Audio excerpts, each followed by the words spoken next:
All right, so we continue in our journey of being healthy, hopefully.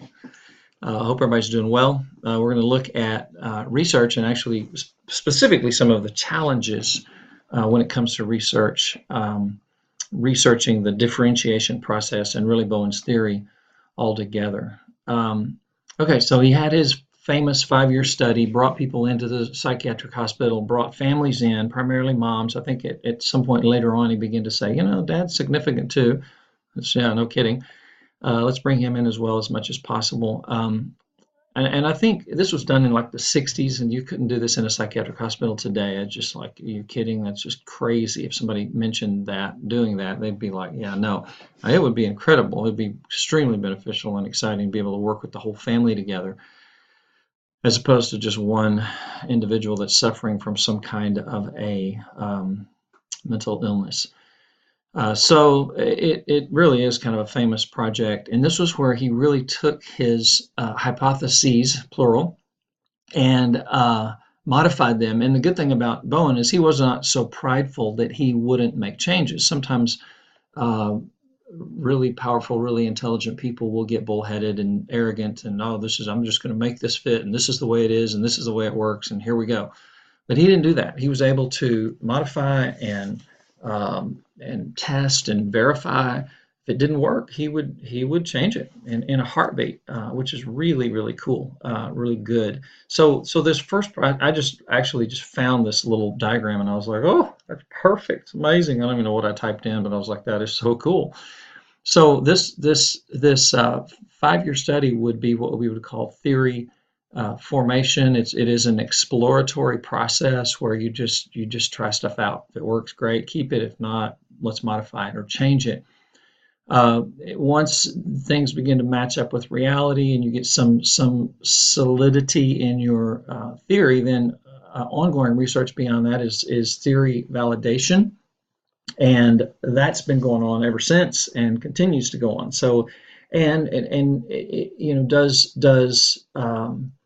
Bowenian theory look different today than it did in 1970? Of course it does, but the basic tenets, the basic concepts are there, which is really kind of cool. Okay, so one of the things that's challenging about, and remember this whole uh, topic for this chapter is challenges of conducting research. So when you're looking at something that changes and is on a continuum, a moving continuum, and it happens over a lifetime, then it becomes challenging to measure. Now think about yourself for a minute. If you are feeling really secure, maybe you just had some great accomplishment in your personal life or in a relationship or in your professional life, and there's conflict in your family, you might respond really well to that. You might just be like, I'm good. Y'all can spin out and blow up, and I'm all right. All right, which would be incredible differentiation. The next week, you might be struggling, not doing so good emotionally, not feeling quite so secure, and just a small little uh, rift happens in your family, and you just melt down, right? So that's human nature. That's us. That's me. That's you. That's everybody, right? So measuring this is incredibly difficult. Like, how do we get a baseline on that, right? Like, okay, here's my baseline for my level of differentiation. Man, it's tough. So another thing that we do in research is we try to break things down into um, working definitions that are consistent and fit and measurable. That's another part of it. If we're going to do empirical data and come up with empirical data, we have to have things that are measurable. Now, there's a lot in the uh, mental health field when it comes to research. There's a lot that's very subjective. It's not necessarily concretely measurable, although we can, there's a test for everything, a psychometric instrument to test just about everything, right? So we can come up with a number that, again, through these tests have been tried and tested, improvement and modified until they find some level of consistency with them. So the two aspects that they broke differentiation down into is the first is that ability to separate emotion from intellect, and what a battle, right? I mean, I get upset and logic goes out the window. When we're angry, we are illogical, and that's what we're talking about here. Being able to discern that and stop ourselves and go, okay, take a deep breath, calm down, relax. Let's think about this logically and move on, and as opposed to having a meltdown.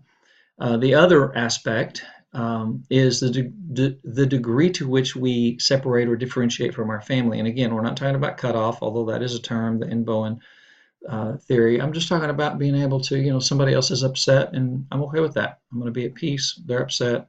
We're going to get through it. If I can stay, as Bowen would say it, if I could stay in the intellect and not get overly emotional or reactive or anxious, then I have differentiated from that particular family member. Very powerful concept. I think I'll get that by now pretty well. So obviously these things are difficult to nail down. I also like this little doohickey here, because when we're talking about left brain, right? Left brain being the emotion and reactivity, right brain being logic. And so the heart, the emotion, goes out and blows up or yells at people, and they get beat up, right? So he's got a little band-aid there and little cuts and like bruises and like, oh, and he says, I hate it when you're right. And the right brain says, yep. Don't say I didn't warn you, right? So there's that. Here's a great example, right? So this is something I've used for a long time, and some people are just like, oh, and I'm like, oh, come on, really? So have you ever felt like slapping somebody or punching somebody?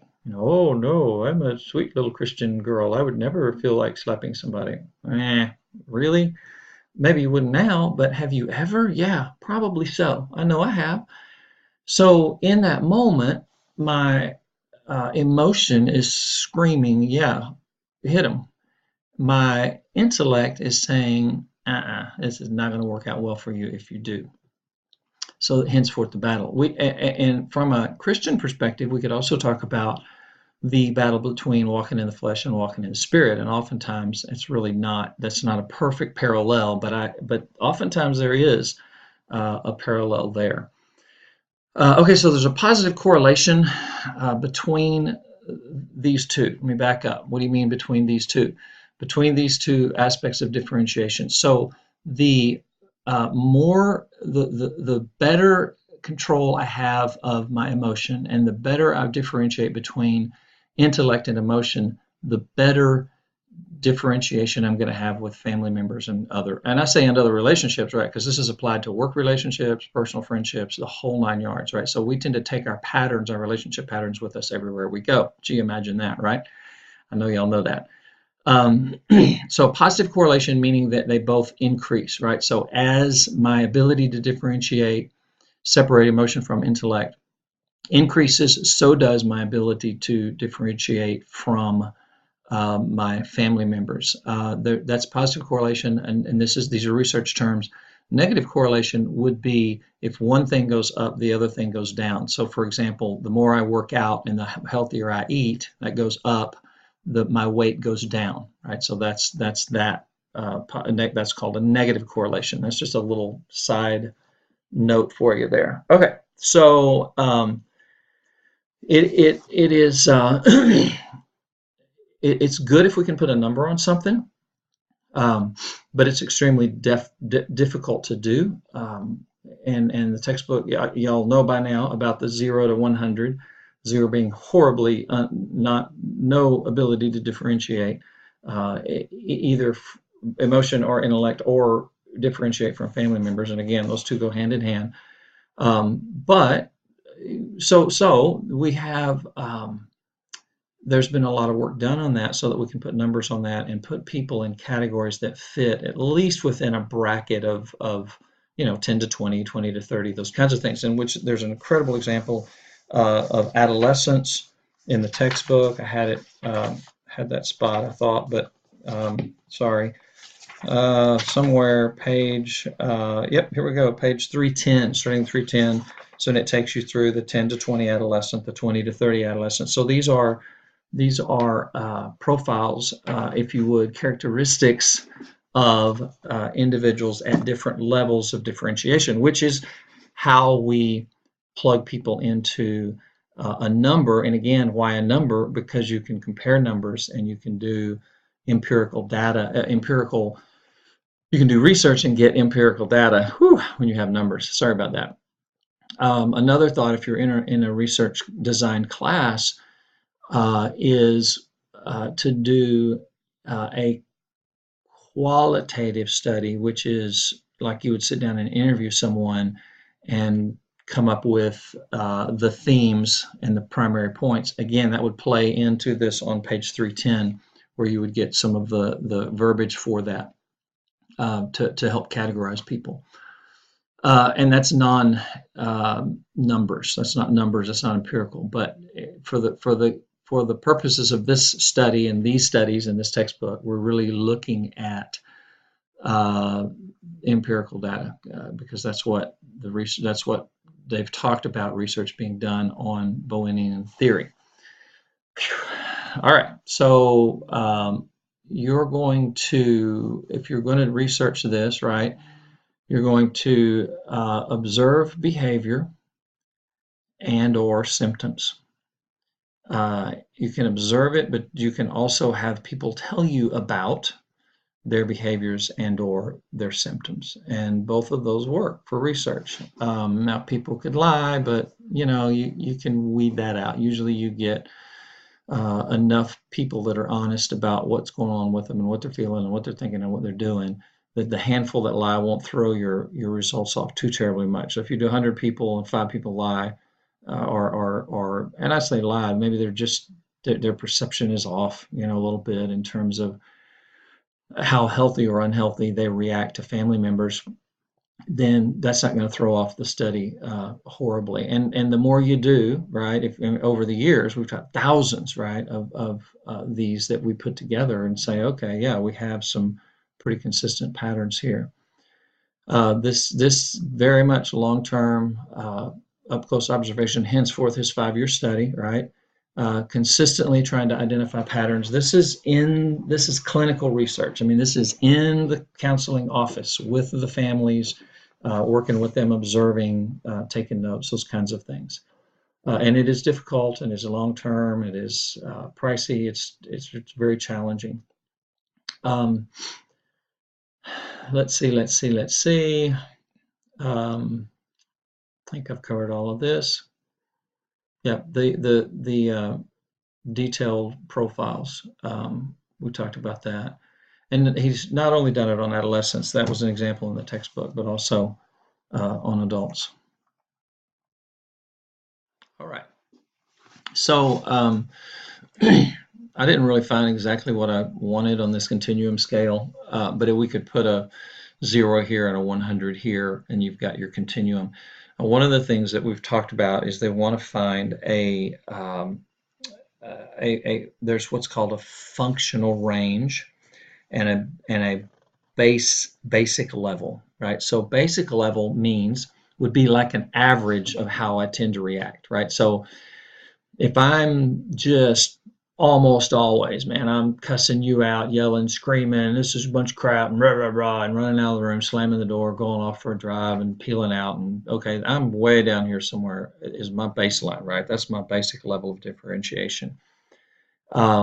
Functional level means, it goes back to what I was talking about earlier, and you can see just as we talk about this, it's like, oh my goodness, how do you nail this down and study this? It's just like, whew, it's crazy. I love it. I mean, it's just, I really like this part of what I like about counseling is there's so many factors and you just cannot, it is not 2 + 2 = 4. You just cannot nail things down exactly. So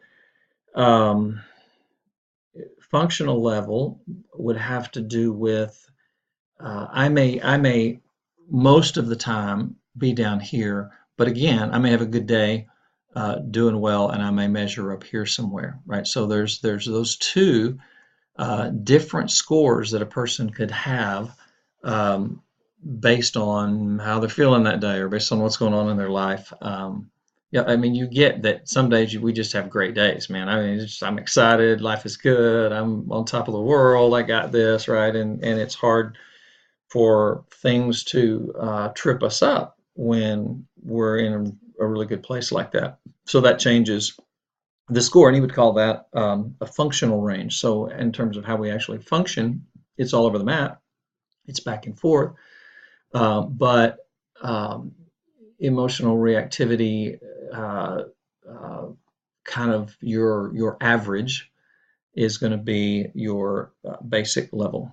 Okay, so those terms out of the way. Um, Level of anxiety is another important aspect, and again, that's something that can be measured. There's all kinds of, there's the Beck anxiety scale. There's all kinds of scales. That's probably the most commonly used one for just nailing down empirically somebody's level of anxiety. And that is a predictor of emotional reactivity, according to Bowen, and most would agree with that. I think I would agree with that. So if my anxiety is high, then I'm going with emotion and not intellect, and I'm going to be reactive. So I have failed in two levels of differentiation. One is inability to separate emotion, anxiety, from intellect, and the other is being reactive with my family, not being able to separate from or differentiate from some kind of a conflict going on in my family. So we jump in, we get sucked in, and we're right in the middle of it. Okay. um, I think I've said all of that for the most part in one way or another. Yep, yep, yep. Okay, good. And again, on page 308 at the top there, there's a little diagram and it talks about this process of functional differentiation. So you can look at that more on your own. Okay, I have to move myself around here a little bit. Here we go. Get me out of the way.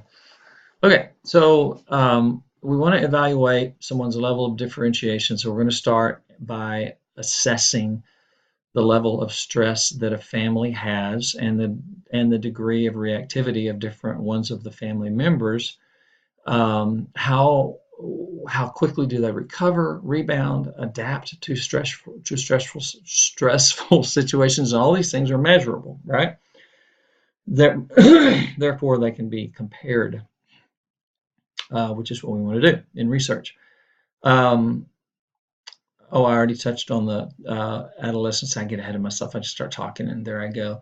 Holmes and Hahy came up with a psychometric instrument to assess the impact of life event stressors. You guys have probably seen this. The whole, the top 10 stressors in someone's life are, and you can give a number from 1 to 10 as to how heavy that particular stressor is. A death of a young child would be like a 9 or a 10, right? A marriage would be a 5 or 6 or 7. I don't know exactly, but so you have all these moving, a new job, a job promotion, even positive things can be a stressor as well. So at some level, there is a subjectiveness to all of this, but when you do it with enough people, this is the fourth bullet here. When you do it with enough people, you get some level of reliability. Or like I talked about earlier, some people might be completely honest or their perception might be off. But if you do it with thousands of people over several years, you have a feel for, and you're familiar with the topics and you're familiar with the concepts. You can pinpoint this at least to a range that most professionals will look at and go, yeah, that person fits within that 10-point range or 20-point range maybe. Another one to look at is people's ability to pursue their personal goals. Now, again, we're not talking about the workaholic who ignores their family and goes career crazy and does all this stuff. That would be an imbalance to the degree of too much on the personal goals and not enough on family. But there are people who are so worried about what everybody thinks of them and making sure everybody's happy and making sure everybody's comfortable and making sure everybody's taken care of that they don't take care of themselves, even to the degree of not getting enough sleep, not taking care of their career, not stopping to eat because they're too busy waiting on somebody else. I mean, all kinds of little things that play into that. Some of you are like, yeah, I know someone in my family like that, or you're saying, yeah, it's me.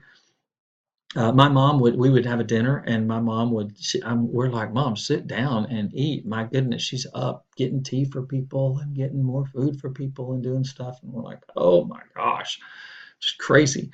Uh, she wasn't crazy, but you know what I'm saying. Okay.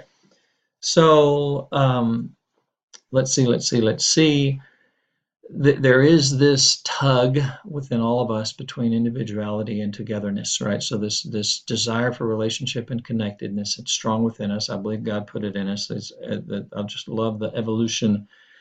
Not really. The evolutionary concept, how they talk about, for our survival, we've learned to get along, and that's where our tug towards togetherness comes, and yet we still need to be an individual and want to do our own thing sometimes. And that whole, yeah, I believe God put that in us. And anxiety also obviously affects that process as well. And then we touched on emotional cutoff already a little bit. Oh, what's it? Last slide. Hallelujah. All right, guys, that was a short one, 20 minutes. That's good. Hope y'all have a blessed week. And as we wrap up the semester, I hope you're doing good. All right. Call me if you need me, or text me, or email me if you have questions or anything going on as you wrap up the semester. I will work with you. All right. God bless. Goodbye.